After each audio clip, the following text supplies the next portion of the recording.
di dalam Mazmur pasal yang ke-60 ayatnya yang ke-14. Dan untuk menghormati pembacaan firman Tuhan, saya jemput Bapak Ibu Saudara sekalian bangkit berdiri. Mazmur 60 ayat yang ke-14, firman Tuhan berkata sebagai berikut dalam Alkitab terjemahan lama, bahwa serta dengan Allah kami mengerjakan pekerjaan yang besar, dan Ia pun akan memijak-mijak segala lawan kami. Terima kasih, puji Tuhan semuanya. Firman Tuhan yang kita baca dan kita dengar pada pagi hari ini merupakan surat peringatan Daud. Tentunya kita sudah tahu bersama latar belakang kehidupan Daud. Daud benar-benar merasakan bagaimana penyertaan Tuhan, bagaimana pertolongan Tuhan di dalam kehidupannya semenjak dia sebagai seorang gembala. Bagaimana Tuhan boleh melindungi dia sehingga dia dapat mengalahkan binatang buas, dalam hal ini singa dan beruang. Pada waktu dia menawarkan diri untuk berperang dengan bangsa Filistin, dalam hal ini Goliat, yang ditakuti dan disegani baik kawan maupun lawan. Karena Goliat posturnya luar biasa, dia terlatih berperang sejak kecilnya. Semua takut terhadap Goliat. Tapi Daud, dia meminta kepada Raja Saul pada waktu itu, bermohon untuk memberikan kesempatan bagi dia untuk melawan Goliat ini. Tadinya semua mengkhawatirkan bahwa tidak mungkin Daud dapat mengalahkan Goliat, sehingga dipakaikanlah pakaian perang, pakaian besi. Justru dia tidak dapat berbuat apa-apa. Kembali dilepaskan pakaian itu dan dia pergi dengan nama Tuhan. Bukan hanya sampai di situ, Tuhan menolong dan memelihara dia. Pada waktu umat Israel mulai mengeluk-elukkan Daud karena dapat mengalahkan Goliat, timbul kecemburuan dari Raja Saul mengejar dan ingin membunuh Daud. Apa yang terjadi Bapak Ibu Saudara? Bagaimana pemeliharaan Tuhan, pertolongan Tuhan, perlindungan Tuhan di dalam kehidupannya. Sehingga apa yang dia katakan dalam ayat ini benar-benar menjadi pengalaman hidupnya, bahwa serta dengan Allah kami mengerjakan pekerjaan yang besar. Begitu juga dengan Bapak Ibu saya dan saudara. Kita tidak dapat berbuat apa-apa tanpa Tuhan. Tuhan Yesus, dia berkata di dalam Yohanes pasal yang ke-15, di sana dikatakan bahwa dia adalah pokok anggur yang benar, dan kamulah carang-carangnya. Dalam ayat yang kelima, dalam Yohanes 15 ayat yang kelima, aku inilah pokok anggur yang benar. Aku inilah pokok anggur yang benar, kata Tuhan Yesus. Dan kamulah carang-carangnya. Kamulah carang-carang. Bapak, Ibu, saya dan saudara adalah carang-carang. Siapa yang tetap di dalam aku? Kalau kita tetap di dalam pokok itu, tetap di dalam Tuhan, tetap di dalam aku, kata Tuhan Yesus. Dan aku pun di dalam dia. Dan aku pun di dalam dia. Ialah berbuah lebat. Dia akan berbuah lebat. Karena kalau tiada beserta dengan aku, kalau tidak beserta dengan Tuhan, suatu pun tiada dapat kamu perbuat. satu pun tidak dapat kamu perbuat. Jadi Bapak Ibu, perlu kita menyadari bahwa tanpa Tuhan kita tidak dapat berbuat. Karena ada orang juga yang membanggakan apa yang ada padanya, membanggakan kepandaiannya, sehingga mendungu-dungukan orang lain. Saudara, berbangga dengan kekuatannya, menganggap remeh orang lain, mengandalkan kekuatannya, padahal firman Tuhan berkata, tidak ada yang dapat kita megahkan di dalam kehidupan kita. Orang pandai sekalipun, jangan bermegah sebab ilmunya. Orang kuat, jangan bermegah sebab kuatnya.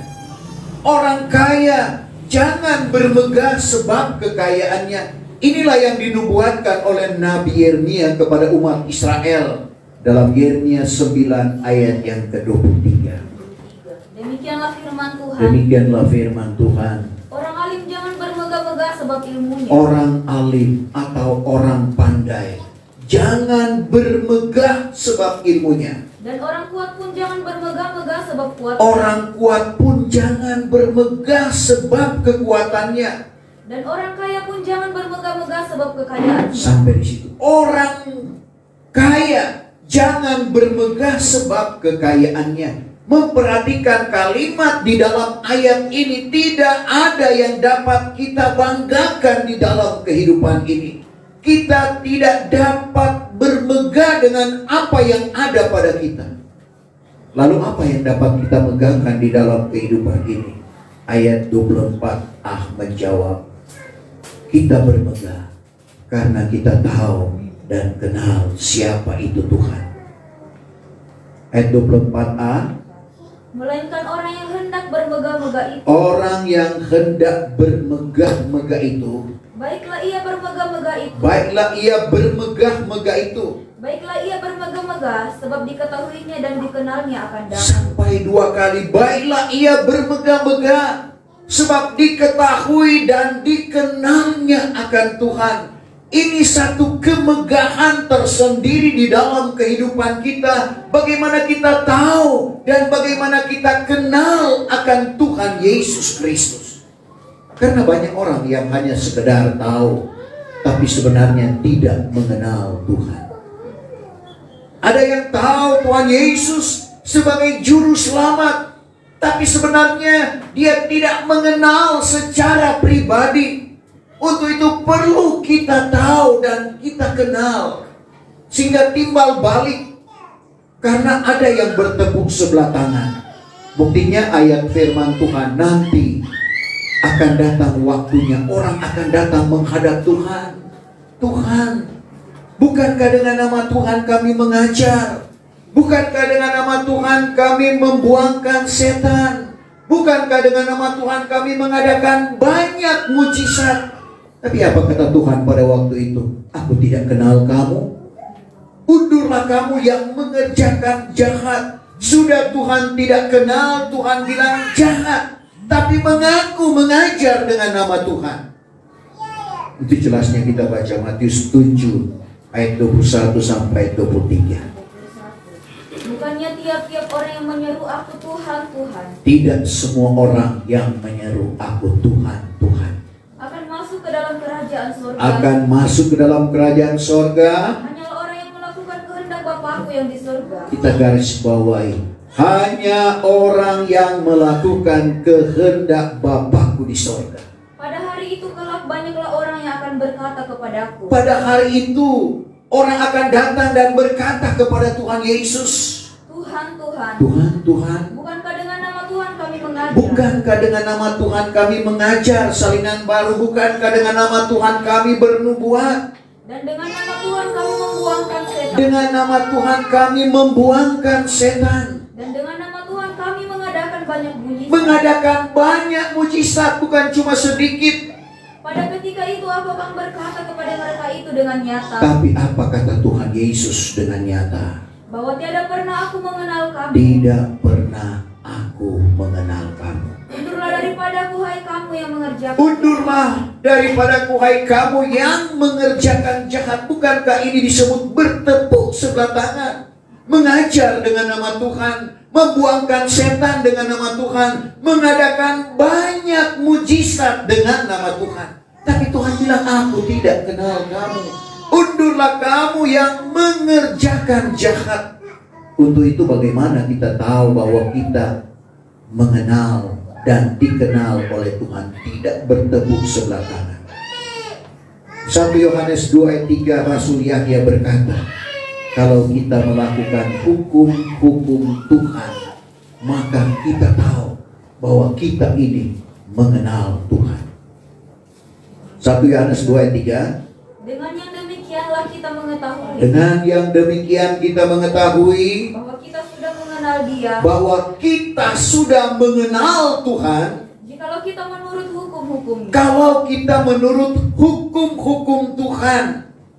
Hukum-hukum Tuhan di zaman Roh Kudus ini, di mana Bapak Ibu saya dan saudara hidup, bertobat, berbaptis dengan nama Yesus Kristus akan jalan keampunan dosa, lalu beroleh anugerah Roh Kudus. Inilah hukum-hukum Tuhan. Jadi kita akan tahu kita mengenal Tuhan karena kita melakukan hukum-hukum Tuhan. Sebaliknya, bagaimana kita tahu supaya kita tidak bertepuk sebelah tangan mengaku mengenal Allah tapi tidak dikenal oleh Tuhan? Paulus dalam 1 Korintus 8 ayatnya yang ketiga. Tetapi jikalau barang seorang mengasihi Allah, jikalau barang seorang mengasihi Allah, ialah dikenal oleh Allah. ia dikenal oleh Allah. Yang mengasihi Allah, dia dikenal oleh Allah. Bagaimana wujud kita mengasihi Tuhan? Bukan hanya dengan bibir mulut kita memuji Tuhan, aku mengasihi Engkau Yesus. Tapi yang mengasihi Tuhan, Yahya 14 ayat 15, melakukan perintah Tuhan atau melakukan hukum Tuhan. Yohanes 14 ayat 15, jikalau kamu mengasihi aku, jikalau kamu mengasihi aku, turutlah segala hukum. turutlah segala hukumku. Lanjut dalam ayat 21, siapa yang memeliharakan hukum, yang memeliharakan hukum Tuhan serta menurut Dia, ia itulah mengasihi aku. itulah yang mengasihi Tuhan. Dan siapa yang mengasihi aku, Kalau kita mengasihi Tuhan, ia pun akan dikasihi oleh Bapa-Ku. akan dikasihi oleh Bapakku. Dan aku juga akan mengasihi Dia, Aku juga akan mengasihi dia sambil menyatakan diriku kepadanya. sambil menyatakan diriku kepadanya. Ini satu kemegahan tersendiri di dalam kehidupan kita. Kita tidak bertepuk sebelah tangan, melainkan kita mengenal dan dikenal oleh Tuhan. Untuk itu kita perlu dekat. Tadi carang yang tidak melekat itu tidak akan berbuah, dan tentunya akan mati, akan kering. Itulah gambaran kehidupan kita manusia kalau tidak melekat kepada Tuhan. Sama dengan carang sekali lagi. Kalau dia tidak melekat pada pokok, pasti dia akan layu lalu mati. Kita tidak mati jasmani, tapi kalau kita lepas dari Tuhan, mati rohani akan menjadi bagian kita. Sama dengan jemaat yang ada di Efesus. Oleh karena kemanisan dunia, mereka meninggalkan kasih yang mula-mula. Akhirnya ada yang tertidur. Belum mati kalau tertidur, tapi ada yang sudah mati rohani. Sehingga Paulus dalam Efesus 5 ayat 14, bangunlah hai engkau yang tidur, bangkitlah dari antara orang mati, maka Kristus akan bercahaya atasmu. Ada kesempatan bagi orang yang sudah tertidur, bahkan mati rohani sekalipun. Untuk itu betapa pentingnya pujian di dalam doa firman tadi. Kami perlukan Tuhan, kita butuhkan Tuhan. Sebab itu mari kita mau datang kepadanya. Yohanes 15 ayat yang ke-7, kalau kita tetap di dalam Tuhan dan perkataan Tuhan itu tetap di dalam kita, apa yang akan terjadi? Yahya 15 ayat yang ke-7. Jikalau kamu tetap di dalam aku, kalau kamu tetap di dalam aku, kata Tuhan Yesus, dan perkataanku tetap di dalam kamu, perkataanku tetap di dalam kamu, mintalah barang apa yang kamu kehendaki, mintalah barang yang apa kamu kehendaki. itu itu akan dikaruniakan kepadamu kelak. Itu akan dikaruniakan. Yang Tuhan minta, kita tetap di dalam Tuhan. Tuhan tetap, artinya Tuhan beserta kita. Kita ini penuh dengan keterbatasan.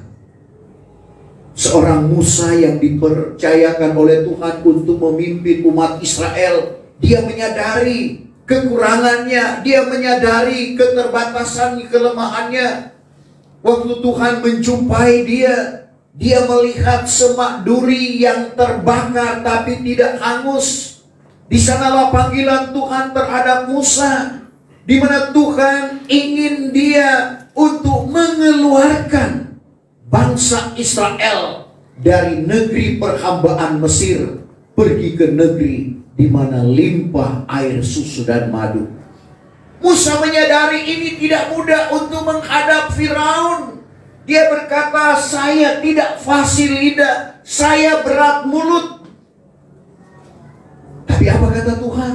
Tuhan akan menyertai mulutnya. Keluaran 4 ayat 10 sampai ayat yang ke-12. Maka sembah Musa kepada Tuhan. Sembah Musa kepada Tuhan. Ya Tuhan, Ya Tuhan, hamba ini bukannya orang yang pandai berkata-kata. hamba ini orang yang tidak pandai berkata-kata, tidak fasih lidah.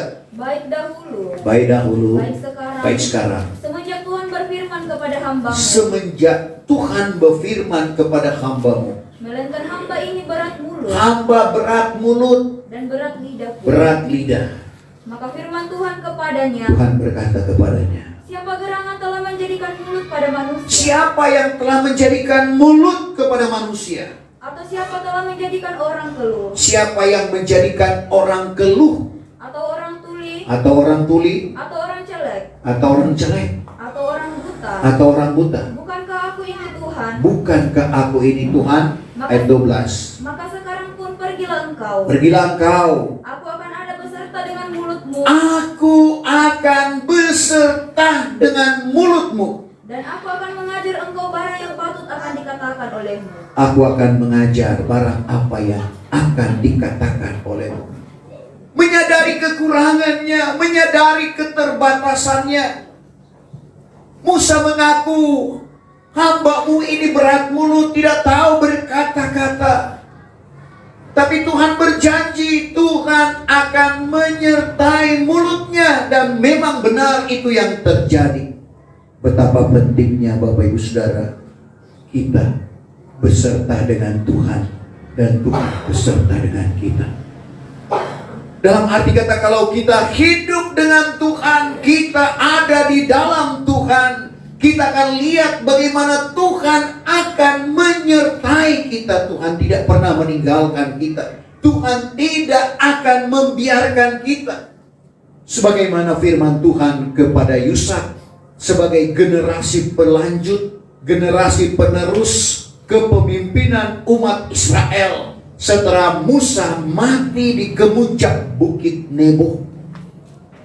Tuhan telah persiapkan Yusak, dan Tuhan berkata kepadanya, aku tidak membiarkan engkau, aku tidak meninggalkan engkau. Sebagaimana aku menyertai Musa, demikian aku akan menyertai engkau. Yusak 1 atau Yosua 1 ayat yang kelima. Seorang pun tiada akan tahan berdiri di hadapanmu pada segala hari umur hidupmu. Seperti dahulu adalah aku serta dengan Musa. Seperti dahulu adalah aku beserta dengan Musa. Begitu aku akan menyertai engkau. Begitu aku akan menyertai engkau. Tiada aku akan membiarkan dikau. Tiada aku membiarkan engkau. Dan tiada aku meninggalkan dikau. Tiada aku meninggalkan engkau. Tuhan tidak biarkan Bapak, Ibu, saya dan saudara yang selalu mengandalkan Tuhan. Tuhan tidak meninggalkan kita, melainkan Tuhan menyertai akan kehidupan kita. Kalau kita ada sebagaimana ada, kita masih hidup, bergerak dan bernafas, kita masih ada di dalam panggilan Tuhan. Ini merupakan bukti penyertaan Tuhan di dalam kehidupan kita. Sebab itu jangan sampai kita lari daripada panggilan Tuhan. Jangan kita tinggalkan Tuhan, Bapak Ibu Saudara. Karena apa yang kita akan alami, apa yang kita akan rasakan kalau kita coba-coba meninggalkan Tuhan. Yeremia bernubuat kepada umat Israel, pahit. Saudara, kepahitan akan kita alami, kita rasakan. Jahat akan menimpa kehidupan kita. Yeremia 2 ayat 19. Bahwa kejahatanmu juga akan menyengsarakan dikau. Kejahatanmu akan menyengsarakan dikau. Dan kianatmu akan menyiksakan dikau. Kianatmu akan menyiksakan dikau. Karena ketahuilah dan lihatlah olehmu. Ketahuilah dan lihatlah olehmu. Bahwa jahatlah dan pahitlah adanya. Jahat dan pahit adanya. Jikalau engkau meninggalkan Tuhan Allahmu. Jikalau engkau meninggalkan Tuhan Allahmu. Jikalau tiada didapatimu pada takut akan daku. Demikianlah firman Tuhan semua sekalian. Jadi jahat dan pahit akan kita alami, kita rasakan kalau kita tinggalkan Tuhan.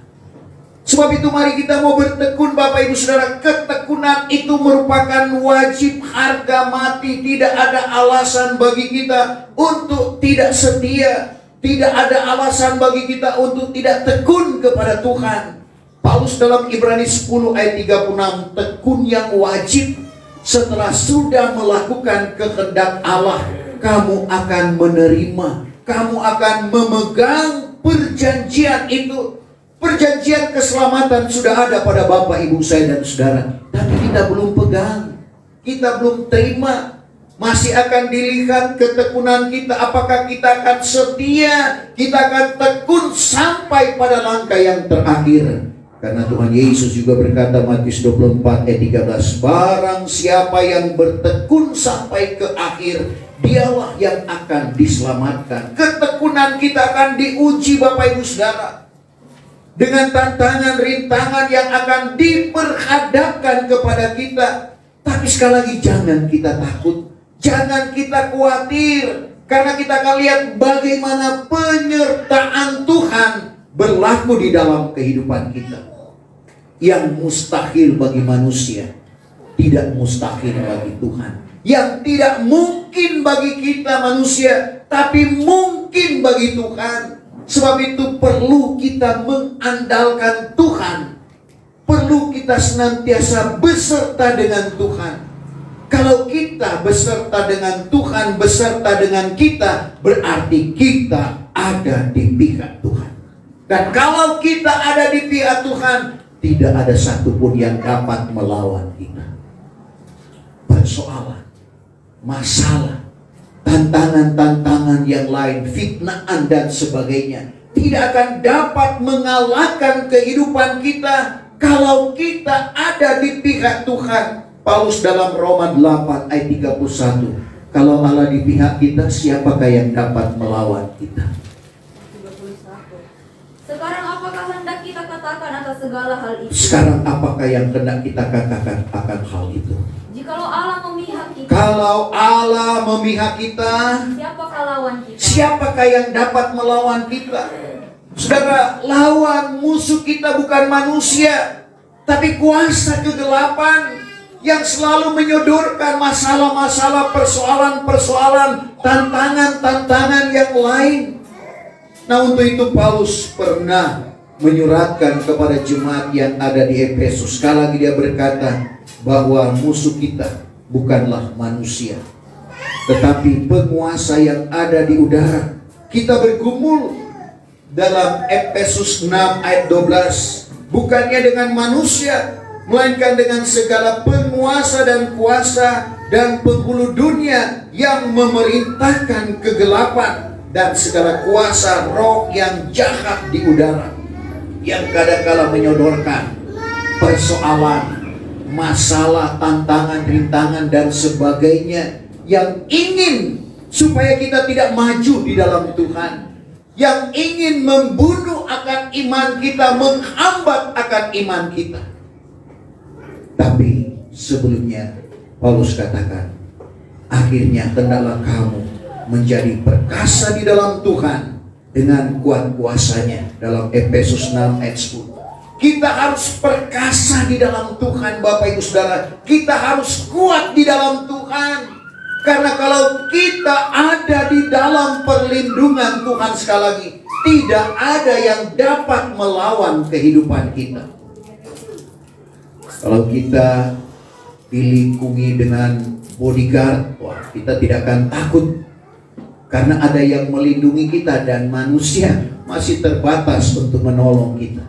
Tapi kalau Tuhan yang memelihara, melindungi kehidupan kita dalam keadaan situasi bagaimanapun, kita lihat bagaimana perlindungan Tuhan terhadap umat Israel. Sehingga Tuhan selalu meyakinkan mereka bahwa Tuhan menyertai akan mereka. Di Laut Tebrau tidak dapat berbuat apa-apa, pasti mereka mati, sehingga orang banyak mulai mengeluh kepada Musa. Tidak banyak kuburan di Mesir, sehingga engkau mengeluarkan kami, toh kami akan mati percuma. Tapi mujizat Tuhan nyatakan pada hari itu juga, di mana kekeringan terjadi, membuat umat Israel bebas menyeberang Laut Tebrau atau Laut Kosut. Kadang-kala kita juga mengalami demikian. Bukan laut yang diperhadapkan kepada kita. Kadang-kala kita merasa tidak ada jalan, tapi Dia buka jalan saat tiada jalan. Sesampainya juga di negeri Mesir, di negeri Kanaan, kita perhatikan nubuatan itu datang kepada umat Tuhan. Yesaya 41 ayatnya yang ke-10. Janganlah takut. Jangan takut. Karena akulah sertamu. Akulah sertamu. Janganlah engkau bimbang. Jangan engkau bimbang. Karena akulah Allahmu. Akulah Allahmu. Aku menguatkan dikau. Aku menguatkan dikau. Lagi aku menolong engkau. Aku menolong engkau. Lagi aku memapa engkau dengan tangan kanan kebenaran. Aku memapa engkau dengan tangan kebenaran. Firman Allah ini juga datang kepada Bapak, Ibu, saya dan saudara, di mana dikatakan jangan takut karena akulah sertamu. Keterbatasan kita manusia kadang-kala kita diperhadapkan dengan ketakutan. Tapi firman Tuhan berkata janganlah takut karena akulah sertamu. Jadi kalau Tuhan menyertai kita, semua pasti beres, Bapak Ibu Saudara. Kita akan lihat bagaimana kuasa Tuhan, mujizat Tuhan berlaku di dalam kehidupan kita. Untuk itu kita selalu perlu Tuhan di dalam kehidupan kita. Karena Dia yang memberikan penghiburan, Dia yang memberikan jalan keluar di dalam kehidupan kita. Dan kadangkala kita merasa kering, Bapak Ibu Saudara. Kalau kita terlepas dari pokok itu, saudara, kita akan layu. Kita tidak dapat berbuat apa-apa. Sebab itu kita perlu melekat kepada pokok, melekat kepada Tuhan, sehingga kita akan menjadi satu roh dengan Tuhan. Kita mampu menghadapi ujian dan tantangan. 1 Korintus 6 ayat 17. Siapa yang melekat kepada Kristus, dia akan menjadi satu roh dengan Kristus. 1 Korintus 6 ayat 17. Tetapi orang yang melekat kepada Tuhan, orang yang melekat kepada Tuhan menjadi satu roh. Menjadi satu roh. Jadi kita perhatikan, kalau kita melekat kepada Tuhan, kita akan menjadi satu roh, saudara, di mana keadaan karakter Kristus akan menjadi milik dan bagian kita. Sebab itu Tuhan pernah berkata, belajarlah kepadaku karena aku lembut dan rendah hati. Kadang-kala kita mempergunakan keegoisan kita, kemauan kita yang jadi. Kadang-kala kita keras, padahal Tuhan bilang, belajarlah kepadaku karena aku lembut dan rendah hati, maka kamu akan memperoleh sentosa bagi jiwamu. Kita akan mendapatkan kedamaian, kita akan mendapatkan ketenangan hidup kalau kita belajar kepada Tuhan yang lembut dan rendah hati. Kalau begitu kita harus naik ke surga untuk belajar kepada Tuhan. Kita belajar firman sama dengan kita belajar kepada Tuhan. Karena Yohanes 1 ayat 1 pada mulanya adalah firman. Firman itu bersama-sama dengan Allah, dan firman itu juga adalah Allah sendiri. Matius 11 ayat yang ke-29, coba kita baca. Tanggunglah kuk aku. Pikulah kuk aku, tanggunglah kuk aku. Dan belajarlah kepadaku. Belajarlah kepadaku, kata Tuhan Yesus. Karena aku lembut dan rendah hati. Aku lembut dan rendah hati. Maka kamu akan mendapat sentosa bagi jiwa. Kamu akan mendapat sentosa. Kita akan mendapatkan ketenangan jiwa dalam salinan baru. Semua orang ingin hidup tenang, Bapak Ibu Saudara. Tapi persoalan, masalah di sekeliling kita kadang-kala membuat kita tidak tenang. Tapi kalau kita belajar kepada Tuhan yang lembut dan rendah hati, janji Tuhan, sentosa, ketenangan jiwa akan menjadi milik dan bahagian kita. Sehingga meskipun kita diperhadapkan dengan masalah-masalah, tapi ada ketenangan jiwa. Ada sentosa yang Tuhan anugerahkan di dalam kehidupan kita. Ada sejahtera yang Tuhan berikan, bukan seperti apa yang diberikan oleh dunia. Tuhan karuniakan sampai 2 kali. Tuhan Yesus berkata, sejahteraku sendiri aku berikan. Bahkan sejahteraku sendiri aku karuniakan kepadamu. Jangan susah dan jangan takut. Yahya 14 ayat yang ke-27. Sejahtera aku tinggalkan padamu. Sejahtera aku tinggalkan kepadamu, kata Tuhan Yesus. Bahkan sejahteraku sendiri aku berikan kepadamu. Kedua kali, bahkan sejahteraku sendiri aku karuniakan kepadamu. Bukan seperti diberi oleh dunia ini aku berikan kepadamu. Sejahtera yang Tuhan berikan di dalam kehidupan Bapak, Ibu, saya dan saudara tidak sama dengan apa yang diberikan oleh dunia. Janganlah susah hatimu. Jangan susah. Dan jangan takut. Jangan takut. Ini firman Tuhan, Bapak Ibu Saudara. Sebab itu pengalaman dari Daud, bagaimana Tuhan menyertai akan kehidupannya. Sampai 2 kali dia firmankan ini. Sampai 2 kali dia ungkapkan ini. Tadi Mazmur 60 ayat yang ke-14. Sekarang Mazmur 108 ayat 14. Kalimat yang sama. Bahwa serta dengan Allah. Serta dengan Allah. Kami akan berbuat perkara yang besar-besar. Kami akan berbuat perkara yang besar-besar. Dan ia pun akan memijakan segala musuh. Ia akan memijakan musuh kita. Persoalan kita, Bapak Ibu Saudara. Sehingga kita boleh memperoleh kemenangan.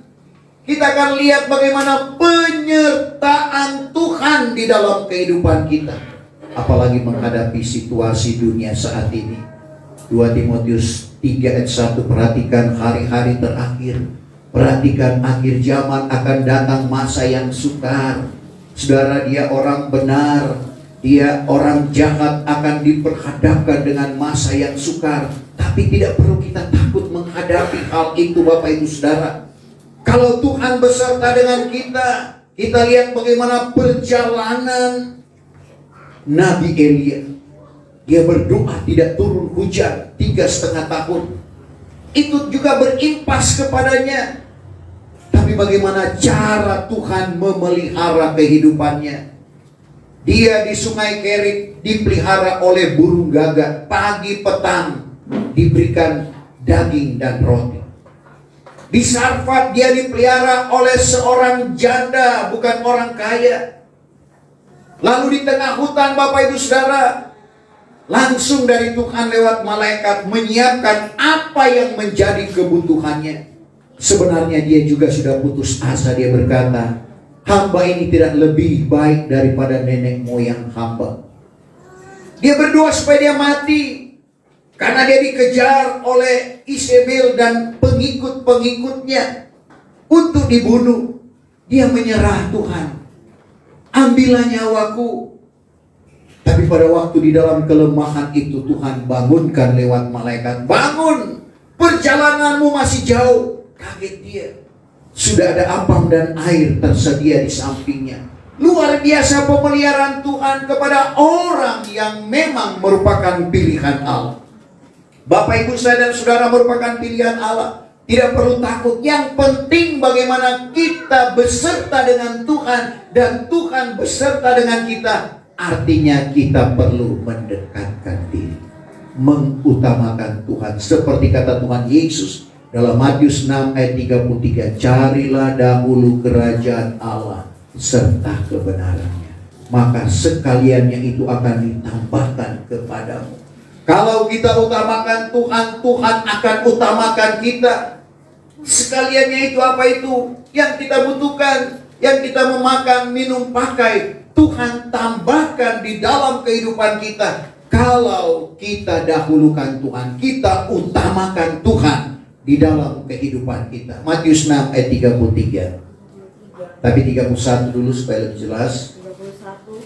Sebab itu janganlah kamu khawatir. Jangan kamu khawatir mengatakan, apakah yang hendak kami makan? apakah yang hendak kami makan? Atau apakah yang hendak kami minum? Apakah yang hendak kami minum? Atau apakah yang hendak kami pakai? Atau apakah yang hendak kami pakai? Karena semuanya ini dituntut oleh orang kafir. Semua ini dituntut oleh orang kafir, padahal Bapamu yang di sorga terlebih mengetahui. Bapa di sorga terlebih tahu. Segala perkara itu perlu bagi kamu. Perlu kita makan, minum, pakai. Tetapi carilah dahulu kerajaan Allah. Carilah dahulu kerajaan Allah serta kebenarannya. Maka sekaliannya itu juga akan ditambahkan kepadamu. Sekaliannya itu akan ditambahkan kepadamu.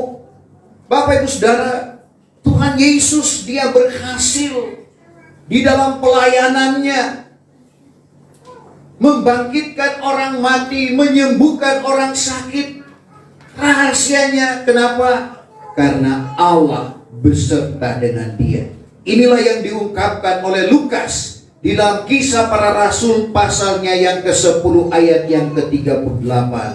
Dari hal Yesus orang Nazaret itu, bagaimana Allah sudah mengurapi dia dengan Roh Kudus dan kuasa, dan berjalan sekeliling berbuat kebajikan dan menyembuhkan sekalian orang yang dikuasai oleh iblis, sebab Allah beserta dengan dia. Jadi betapa pentingnya penyertaan Tuhan di dalam kehidupan kita. Kalau Allah beserta kita, kita akan melakukan perbuatan yang besar, yang ajaib, dan dia akan memijak segala musuh kita. Sejebut kita bangkit berdiri, kita sempurnakan ibadah kita pada siang hari ini. Tak tersembunyi kuasa Allah. Orang lain Tuhan tolong, saya juga. Tak tersembunyi